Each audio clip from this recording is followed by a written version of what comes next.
Aux festivités ayant marqué la Journée internationale de la jeunesse, elles se sont déroulées mercredi dernier dans la ville de Daloa. L'élection présidentielle aura lieu en Côte d'Ivoire le dimanche 25 octobre prochain. L'Académie des sciences, des arts, des cultures d'Afrique et des diasporas africaines organise des campagnes de sensibilisation pour des élections apaisées. Aucun soupçon de fumée de cigarettes dans les restaurants, écoles et hôpitaux à Mekele. Cette ville éthiopienne non-fumeur fait figure d'exception en Afrique de l'Est. Bonsoir à tous et merci de vous informer sur RTI2. Les jeunes étaient à l'honneur le mercredi 12 août dernier. Les festivités ayant marqué la Journée internationale de la jeunesse se sont déroulées dans la ville de Daloa. Le thème cette année était axé sur l'engagement civique. Le reportage de Herman Niamien.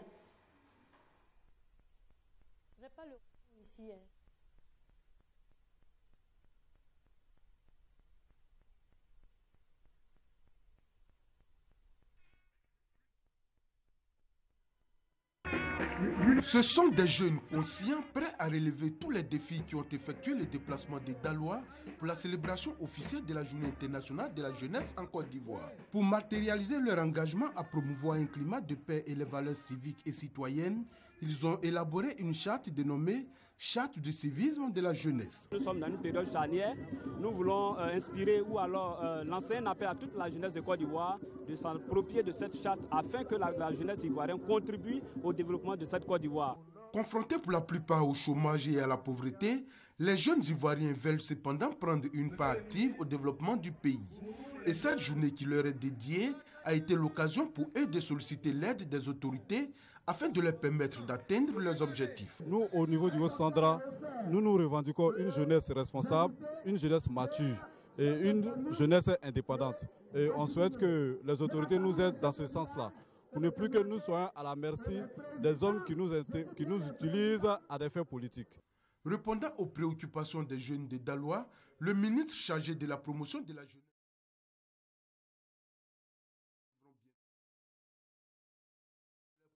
jeunesse de Côte d'Ivoire.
Dans cette édition, on va s'intéresser aux festivités ayant marqué la Journée internationale de la jeunesse. Elles se sont déroulées mercredi dernier dans la ville de Daloa.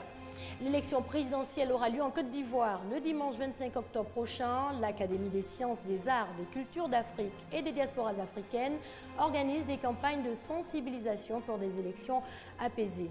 Aucun soupçon de fumée de cigarettes dans les restaurants, écoles et hôpitaux à Mekele. Cette ville éthiopienne non-fumeur fait figure d'exception en Afrique de l'Est. Bonsoir à tous et merci de vous informer sur RTI2. Les jeunes étaient à l'honneur le mercredi 12 août dernier. Les festivités ayant marqué la Journée internationale de la jeunesse se sont déroulées dans la ville de Daloa. Le thème cette année était axé autour de l'engagement civique. Le reportage de Herman Niamien. Ce sont des jeunes conscients prêts à relever tous les défis qui ont effectué le déplacement de Daloa pour la célébration officielle de la Journée internationale de la jeunesse en Côte d'Ivoire. Pour matérialiser leur engagement à promouvoir un climat de paix et les valeurs civiques et citoyennes, ils ont élaboré une charte dénommée Charte du civisme de la jeunesse. Nous sommes dans une période charnière. Nous voulons inspirer ou alors lancer un appel à toute la jeunesse de Côte d'Ivoire de s'approprier de cette charte afin que la jeunesse ivoirienne contribue au développement de cette Côte d'Ivoire. Confrontés pour la plupart au chômage et à la pauvreté, Les jeunes Ivoiriens veulent cependant prendre une part active au développement du pays. Et cette journée qui leur est dédiée a été l'occasion pour eux de solliciter l'aide des autorités afin de leur permettre d'atteindre leurs objectifs. Nous, au niveau du Haut-Sandra, nous revendiquons une jeunesse responsable, une jeunesse mature et une jeunesse indépendante. Et on souhaite que les autorités nous aident dans ce sens-là, pour ne plus que nous soyons à la merci des hommes qui nous utilisent à des fins politiques. Répondant aux préoccupations des jeunes de Daloa, le ministre chargé de la promotion de la jeunesse et de l'emploi des jeunes leur a assuré qu'ils recevront bientôt des financements pour la réalisation de leurs projets. Jeunesse de Côte d'Ivoire, vous êtes la priorité du gouvernement. Vous êtes la priorité du gouvernement, particulièrement celle du président de la République, Alassane Ouattara. Cet engagement du chef de l'État s'est matérialisé par le lancement de l'opération Agir pour la jeunesse, qui fait ses effets aujourd'hui sur toute l'étendue du territoire national. À cet effet, j'aimerais dire aux jeunes de Daloa, dans quelques jours, vous aurez aussi vos bonnes nouvelles. S'appuyant aussi sur le thème de la célébration de cette journée qui est engagement civique de la jeunesse, le ministre Sidi Touré a invité les jeunes à être plus responsables et à se détourner de la violence. Vous le savez, l'élection présidentielle aura lieu en Côte d'Ivoire le dimanche 25 octobre prochain. Les appels à des élections apaisées se multiplient. L'Académie des sciences, des arts, des cultures d'Afrique et des diasporas africaines organise des campagnes de sensibilisation. La SCAD qui justement a rencontré les populations de la commune d'Abobo. Le reportage de Moussa Koulibaly et Hervé Blé. Les populations d'Abobo sensibilisées sur les questions des élections apaisées, c'était au cours d'une rencontre de proximité initiée par le comité de suivi des arts, des cultures d'Afrique et des diasporas africaines ASCAD. Les rencontres de l'ASCAD visent à expliquer aux populations les différentes étapes du processus électoral. Pour le comité, cela permet d'anticiper sur les comportements violents qui peuvent survenir avant, pendant et après les élections. Le comportement démocratique, comment ça s'établit? On sait que c'est une œuvre de longue haleine, mais nous commençons pour le moment à la veille de ces élections. C'est toute une éducation qu'il faut mener d'ici là. Quand tout le monde sera bien formé, on comprendra la nécessité d'aller à des élections sans crainte. On pense qu'on aura réussi.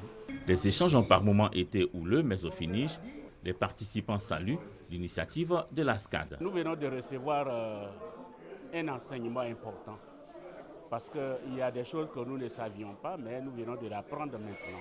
Je crois qu'il est important de communiquer. Véritablement, la crise que la Côte d'Ivoire a connue, soit quelque chose d'oublié le plus tôt possible, surtout pour la jeunesse, et que cette jeunesse-là s'investisse véritablement pour le développement au niveau de notre nation. La guerre, c'est pas bon.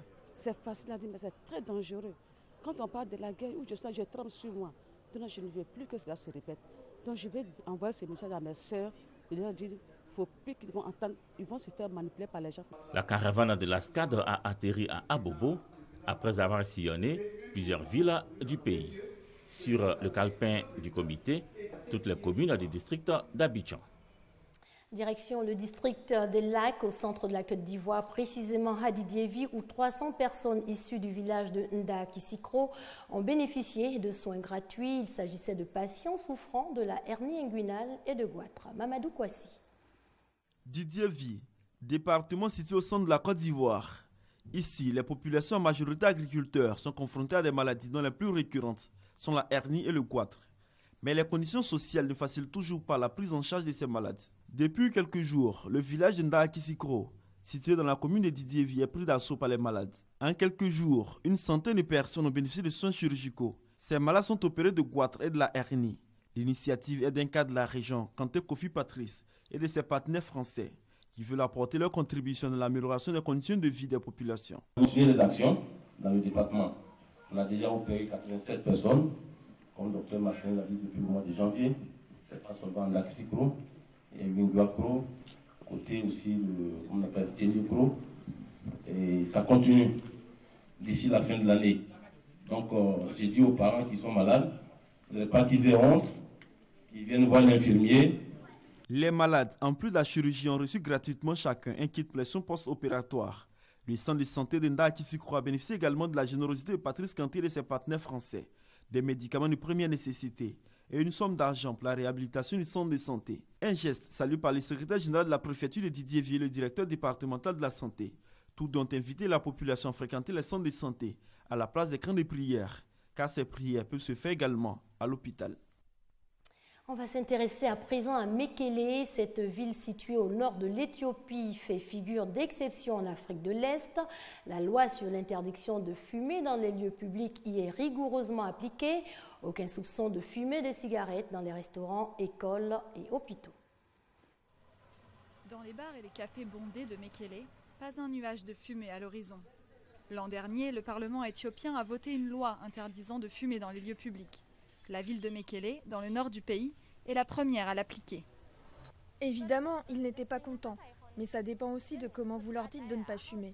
Je leur dis que ce n'est pas juste à cause de la loi, c'est aussi pour leur santé. Ils réagissent mieux si vous leur dites de cette façon. Depuis janvier, il est interdit de fumer dans les cafés, les restaurants, les écoles et les hôpitaux.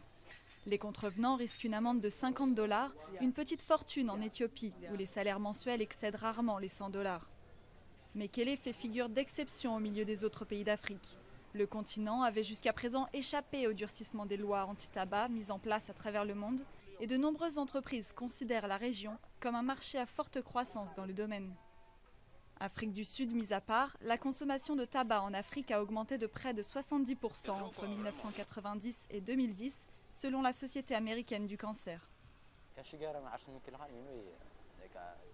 En se protégeant des cigarettes, on donne de la valeur à notre vie. Il y a des gens, quand ils sont jeunes, ils pensent que fumer une cigarette, c'est tendance. C'est une erreur de jeunesse. Plusieurs autres pays d'Afrique ont mis en place des interdictions de fumer dans les lieux publics, mais ces lois sont rarement appliquées. Alors que le nombre de fumeurs africains devrait encore augmenter de 40% d'ici 2030, beaucoup ici espèrent que Mekele montrera l'exemple. L'esclavage est désormais considéré comme un crime contre l'humanité en Mauritanie. L'Assemblée nationale a adopté une nouvelle loi à cet effet. L'Afrique et l'Asie sont les continents les plus touchés par ce fléau qui concerne la traite d'êtres humains, l'exploitation sexuelle, le travail forcé, la servitude pour dette et le mariage forcé. Dans le monde, l'on compte plus de 36 millions de victimes. En plus de la Mauritanie, ces victimes sont nombreuses en Inde, en Chine, au Pakistan, au Nigeria, en République démocratique du Congo et en Indonésie. Ce sont là les conclusions d'une étude menée par une organisation de défense des droits de l'homme, la fondation Work Free. Et c'était rendez-vous avec l'histoire, le drapeau américain hissé à l'ambassade des États-Unis à La Havane à Cuba. La réouverture officielle de l'ambassade des États-Unis s'est faite en présence du secrétaire d'État américain John Kerry. Elle marque un tournant décisif dans la reprise des relations diplomatiques entre les deux pays. La dette grecque, le Parlement grec a adopté aujourd'hui le 3e plan d'aide au pays, un vote acquis au Premier ministre Alexis Tsipras grâce aux voix de l'opposition. Mais pour que ce vote soit appliqué, la réunion de l'Eurogroupe doit avant tout entériner ce plan.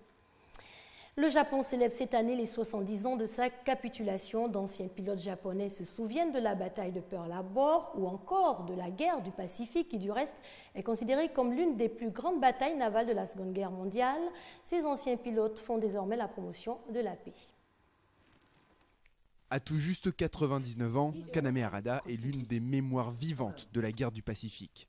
Pearl Harbor, Midway ou encore Guadalcanal, l'ancien pilote de l'armée impériale japonaise a été de toutes les grandes batailles. Il se rappelle l'horreur des combats rapprochés contre les chasseurs ennemis. Je ne sais pas combien de gens j'ai pu tuer. Des personnes qui, au moment de fuir, avaient une expression sur le visage qui me suppliait d'arrêter, qui appelait à l'aide. Abattu à son tour en 1942, Harada survit miraculeusement. Il ne pilote plus, mais devient instructeur jusqu'à la fin de la guerre. Après avoir passé des décennies à vouloir oublier, il décide dans les années 90 de faire face à son passé et témoigne auprès des jeunes et dans la presse pour promouvoir la paix.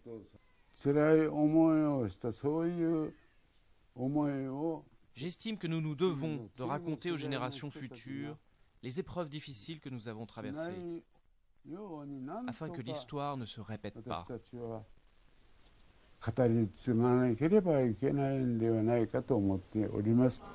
Reiki Tohari veut lui aussi faire passer le message. Ce bénévole du musée de la paix de Tsushisura était apprenti pilote en 1944. Il n'a jamais volé car le Japon n'avait plus les moyens de former des jeunes vers la fin de la guerre. Comme beaucoup d'autres, il avait été entraîné à la stratégie des kamikazes. Jamais je n'aurais pu penser, jamais je n'aurais pu imaginer qu'un jour, au milieu des combats, on précipiterait nos appareils armés d'une bombe sur l'ennemi.